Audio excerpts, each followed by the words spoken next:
आकाशवाणी पुणे. मनोज क्षीरसागर प्रादेशिक बातम्या देत आहे. ठळक बातम्या.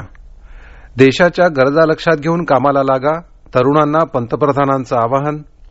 सुरक्षिततेसाठी खबरदारी घेत दिवाळीनंतर 9वी ते 12वीची शाळा सुरू होण्यापूर्वी सर्व शिक्षकांची कोरोना चाचणी करणार. 2021च्या हज यात्रेसाठी ऑनलाईन अर्ज प्रक्रिया सुरू आणि बालेवाडीसह देशभरातल्या 6 खेलो इंडिया उत्कृष्टता केंद्रांना मंजुरी.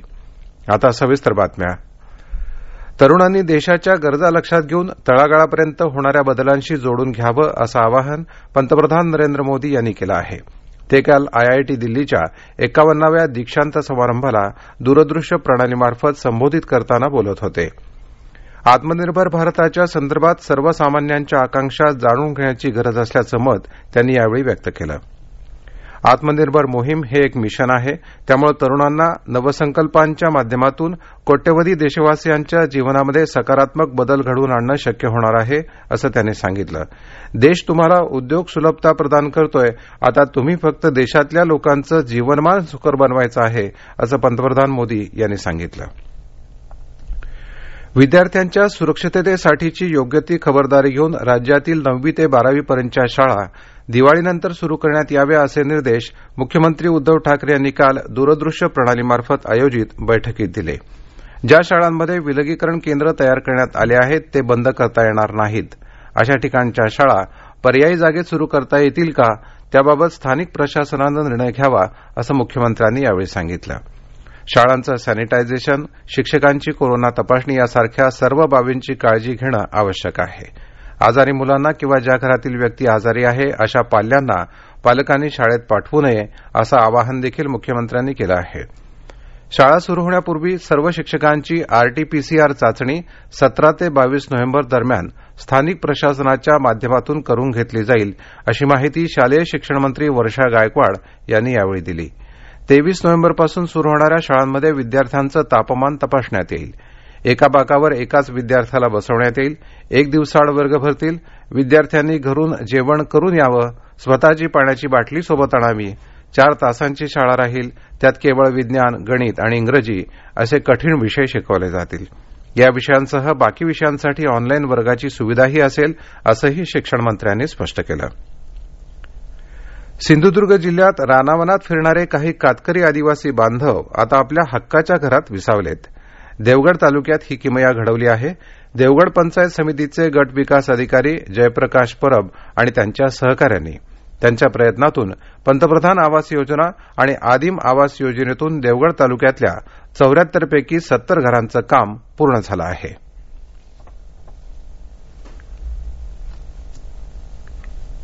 रानावनात फिरणारे कातकरी आदिवासी देवगड तालुक्यात जास्त संख्येनं आहेत. मुणगे, मोंड, शिरगाव, कुणकेश्वर, वळिवंडे, दाभोळ अशा गावात वस्त्या करून राहत होते. पण त्याच गावात प्रधानमंत्री आवास योजना, आदिम आवास योजना आणि शबरी आवास योजनेच्या माध्यमातून त्यांना पक्की घरं मिळालीत. खरं तर या कार्यक्रमाला 2018 पासून सुरुवात झाली. देवगड पंचायत समितीचे गटविकास अधिकारी जयप्रकाश परब यांनी यासाठी पुढाकार घेतला. तत्कालीन जिल्हाधिकारी उदय चौधरी, जिल्हा परिषदेचे तत्कालीन मुख्याधिकारी शेखर सिंह, तत्कालीन तहसीलदार तसंच सध्याच्या जिल्हाधिकारी के मंजुलक्ष्मी यांनी या कामी मोठं सहकार्य केलंय. यामध्ये पंतप्रधान आवास योजनेतून 11, आदिममधून 48 आणि शबरी आवास योजनेतून 15 अशी एकूण 74 घरं या कातकरी आदिवासींना मंजूर झाली आहेत. त्यातल्या फक्त 4 घरांचं काम पूर्ण व्हायचं असून ते येत्या 2 महिन्यात पूर्ण होईल. त्याचबरोबर या घरासाठी लागणाऱ्या पायाभूत सुविधा देण्याचं काम सुद्धा सुरू असल्याचं गटविकास अधिकारी जयप्रकाश परब यांनी सांगितलं. आकाशवाणी बातम्यांसाठी सिंधुदुर्गहून निलेश जोशी. 2021च्या हज यात्रेसाठी ऑनलाईन अर्ज प्रक्रिया कालपासून सुरू झाली आहे. अल्पसंख्याक मंत्री मुख्तार अब्बास नक्वी यांनी काल दिल्लीत ही माहिती दिली. अर्ज करण्याची अंतिम तारीख 10 डिसेंबर 2020 असून हे अर्ज ऑनलाईन, ऑफलाईन किंवा हज मोबाईल अॅपवरून करता येणार आहेत. हज यात्रेसंदर्भात सौदी अरेबिया सरकारनं जारी केलेल्या सर्व मार्गदर्शक सूचनांचं काटेकोर पालन केलं जाईल.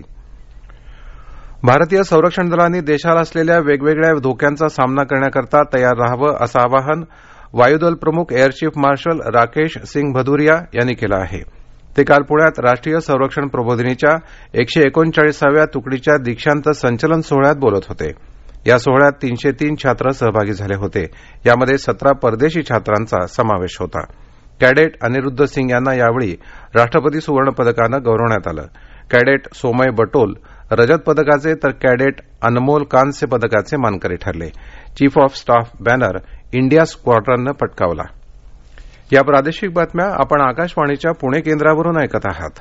या बातम्या आपण न्यूज ऑन एआयआर ऍपवर देखील ऐकू शकता. ताज्या अपडेट्ससाठी आपण आम्हाला फॉलो करू शकता. आमचं Twitter handle @AIRNews Pune, Facebook page All India Radio News Pune आणि Marathi News Pune All India Radio या आमच्या युट्यूब चॅनेलवर. कोरोना सावटाचा परिणाम जसा कोकणातल्या दशावतारी कलावंतांवर झाला तसाच पूर्व विदर्भातील झाडीपट्टी कलाकारांवर सुद्धा झाला आहे. दिवाळी तोंडावर आली असली तरी कलाकारांनी कार्यक्रमाची सुपारी देखील फोडली नसल्यानं यंदाची दिवाळी अंधारातच जाणार आहे. भंडारा, गोंदिया, गडचिरोली आणि चंद्रपूरची स्वतःची अशी एक खास रंगभूमी आहे. झाडीपट्टी रंगभूमी या नावानंच ती ओळखली जाते.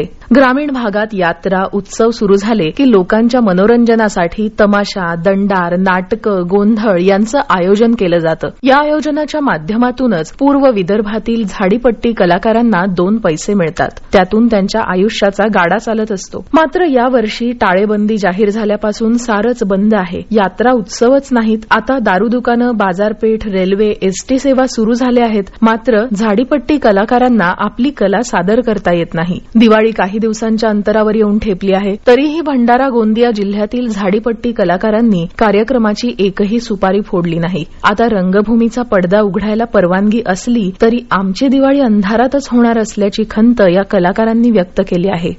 आकाशवाणी बातम्यांसाठी पुण्याहून अमृता प्रकाश. केंद्र सरकारनं नव्यानं तयार केलेला कृषी कायदा जसास तसाच न स्वीकारता त्यात शेतकऱ्यांना अनुकूल अशा दुरुस्त्या करून राज्यात कायदा तयार करावा अशी सूचना सार्वजनिक बांधकाम मंत्री अशोक चव्हाण यांनी काल मुख्यमंत्री उद्धव ठाकरे यांना केली. दुरुस्त्या सुचवणारं पत्रही मुख्यमंत्र्यांना त्यांनी दिलं. शेतकऱ्यांचा शेतमाल व्यापाऱ्यांना हमी भावापेक्षा कमी भावानं खरेदी करता येणार नाही अशी तरतूद या कायद्यात करण्यात यावी. शिवाय नवीन कायद्यामुळे शेतकऱ्यांचं हित जोपासलं जाईल याची हमी शेतकऱ्यांना दिली जावी अशा सूचना चव्हाण यांनी केल्या आहेत. सततच्या पावसामुळे खरीप हंगामातील मूग, उडीद आणि सोयाबीन पिकांचं नुकसान झालं. त्यातच सध्या कापसावर गुलाबी बोंडअळीचं आक्रमण वाढल्यानं अकोला जिल्ह्यातल्या खारपाट पट्ट्यातील शेतकऱ्यांची दिवाळी अंधारात जाईल असं चित्र आहे. हातरुण, शिंगोली, मालवाडा, अंदुरा, मंडळा, लोणागरा, हातला आणि मांजरी परिसरात कपाशीवर बोंडअळीचा प्रादुर्भाव वाढला असून प्रतवारी घटल्यानं व्यापाऱ्यांकडून लूट सुरू असल्याची तक्रार शेतकरी करत असल्याचं आमच्या वार्ताहरानं कळवलं आहे.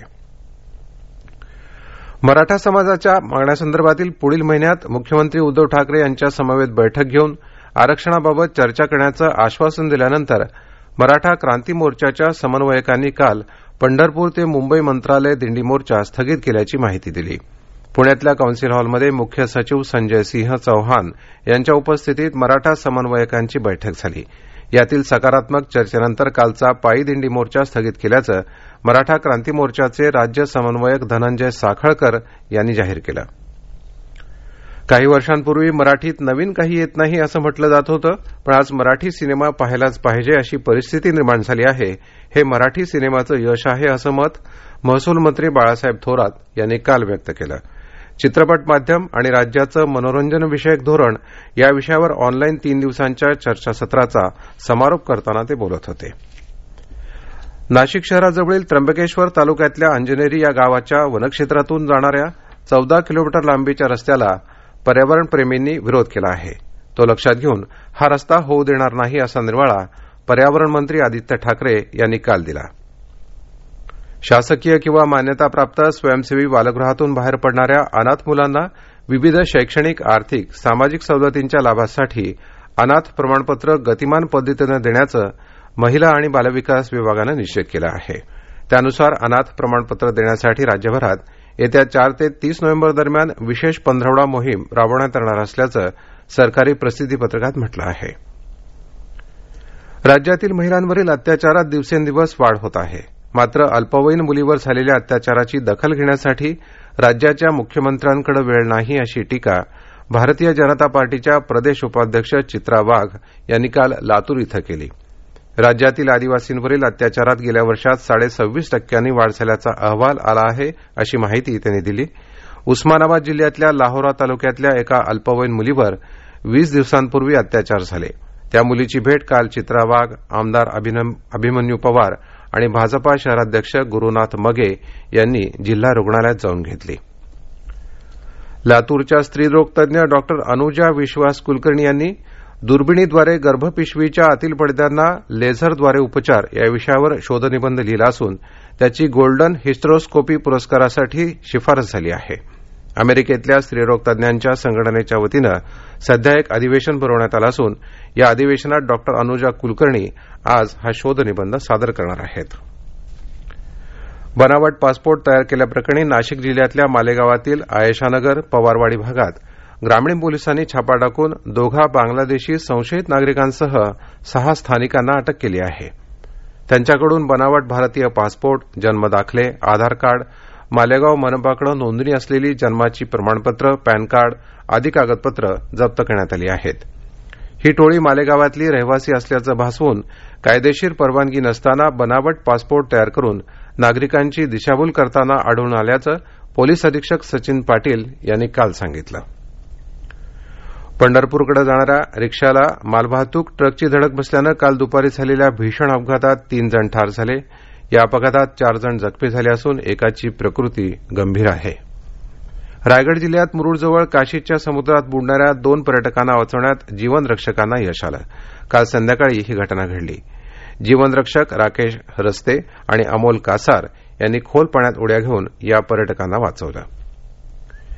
केंद्रीय क्रीडा मंत्रालयानं देशातील 6 खेलो इंडिया उत्कृष्टता केंद्रांना मंजुरी दिली असून यंदापासून पुढच्या वर्षापर्यंत पुढच्या 4 वर्षात त्यांच्या आधुनिकीकरणासाठी 67 कोटी 32 लाख रुपयांचा निधी मंजूर करण्यात आला आहे. या केंद्रांमध्ये खेळाडूंना ऑलिम्पिकसाठीच्या क्रीडा कौशल्यांवर पारखून तयार केलं जाईल. यात पुण्याजवळच्या बालेवाडी इथल्या श्री शिवछत्रपती क्रीडा संकुलासाठी 16 कोटी रुपये निधी मंजूर करण्यात आला आहे. भारताला 2028 पर्यंत ऑलिम्पिकमध्ये जगातल्या 10 सर्वोत्कृष्ट देशांमध्ये स्थान मिळवून देण्याच्या उद्दिष्टाचाच एक भाग म्हणून हा उपक्रम राबवण्यात येत असल्याचं केंद्रीय क्रीडा मंत्री किरण रिजिजू यांनी काल सांगितलं. या 6 केंद्रात खेळाडूंना प्रत्येक क्रीडा प्रकारातील जागतिक दर्जाचं प्रशिक्षण देण्यात येईल. त्यासाठी पायाभूत सुविधा आधुनिक केल्या जातील, क्रीडा विज्ञान केंद्रांची स्थापना करण्यात येईल आणि उत्तम दर्जाचे प्रशिक्षक, भौतिकोपचार तज्ज्ञ आणि आरोग्य तज्ज्ञ अशा व्यक्तींची सेवा तिथं उपलब्ध असेल असं ते म्हणाले. हवामान. संपूर्ण राज्यात हवामान कोरडं असून रात्री थंडी जाणवू लागली आहे. काल विदर्भात बहुतांश ठिकाणी तर मराठवाडा आणि मध्य महाराष्ट्रात अनेक ठिकाणी किमान तापमान सरासरीपेक्षा 2 ते 3 अंशांनी कमी होतं. दिवसाचं कमाल तापमान मात्र अजूनही कोकणात सरासरीपेक्षा जास्त तर उर्वरित महाराष्ट्रात सरासरीच्या आसपास आहे.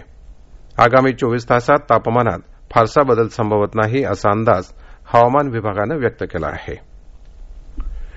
शेवटी पुन्हा ठळक बातम्या. देशाच्या गरजा लक्षात घेऊन कामाला लागा, तरुणांना पंतप्रधानांचं आवाहन. सुरक्षिततेसाठी खबरदारी घेत दिवाळीनंतर 9वी ते 12वीची शाळा सुरू. शाळा सुरू होण्यापूर्वी सर्व शिक्षकांची कोरोना चाचणी करणार. 2021च्या हज यात्रेसाठी ऑनलाईन अर्ज प्रक्रिया सुरू. आणि बालेवाडीसह देशभरातल्या 6 खेलो इंडिया उत्कृष्टता केंद्रांना मंजुरी. आकाशवाणी पुणे केंद्रावरचं प्रादेशिक बातमीपत्र संपलं. पण यानंतर सकाळी 10:10 ऐका कोरोना संकटाशी सुरू असलेल्या युद्धाच्या राज्यभरातल्या बातम्या कोरोना महाराष्ट्र या विशेष बातमीपत्रात. कोरोनाविरुद्धचा हा लढा आपल्याला जिंकायचा आहे. म्हणूनच मास्क वापरा, स्वच्छता पाळा, अंतर राखा आणि विश्वासार्ह बातम्यांसाठी ऐकत रहा आकाशवाणी. नमस्कार.